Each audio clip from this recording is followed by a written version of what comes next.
वर्तमान जाग्रत पहरी साजिथिबा वन विभाग राति दिन को समान कर देइछि। 24 घंटा जाग्रत रही खोजी चली जंगल ध्वंसकारी माफिया को धरी चली गोटे पर गोटे घटना को। हिंदोल उपखंड वन विभाग कार्यालय ठारू प्राय 1.5 किलोमीटर दूरत्व दिन द्विपहरे ऑटोरे काठ चालाण चली योजना।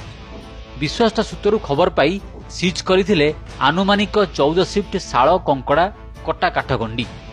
एथिरे प्रश्न आसे बारंबार हिंदोल को परिचय देउथिबा सुंदर जंगल लंडा हेबार थिला, किंतु किछि दिन घन घन चढ़ऊ पर किछि संदेह उपजुछि। वन विभाग सहित केही जणे सूत्रधर को विदा हैला धरा पड़ुछि काठ चाला। महात्मा बढ़ी चली हिंदोल वन विभाग सूत्रधर को बाहर करदेला परे बारंबार धरा पड़ुछि विभिन्न चोरा काठ। कोठी काठ कटा चलछि, कोठी काठ रप्तानी चली।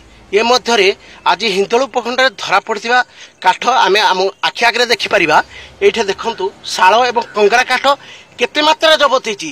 यही मात्रा हिंदोल जंगल को ध्वंस कर बाबद बहुत खबर थिले मध्य सूत्रधर ताकू चपई रखती। सूत्रधर को एठू अलग कलापर ये सब काठ धरा पड़ुछि। तेणु से सूत्रधर को धरिया उपरिस्थ अधिकारी बारंबार पदक्षेप नहीं जमीती हेले धरिबा दरकार। तेबे एबे भी किछि सूत्रधर विभाग रे संश्लिष्ट थिबा संदेह करा जाय। ए दृढ़ पदक्षेप नैचंती हिंदोल वनांचल अधिकारी मधुसूदन पात्र। रविवार छुट्टी थिले मध्य तांक कर्तव्य भूलिबा को से चेष्टा करंती नहीं, माड़ी चलती जोठू जहा खबर मिले। आज सेमिति हिंदोल उपखंड रे करिसेंती चढ़ाऊ धरिसेंती शाल और कंगड़ा काठ। हिंदोल नीरज कुमार पालक रिपोर्ट टीवी पीसी।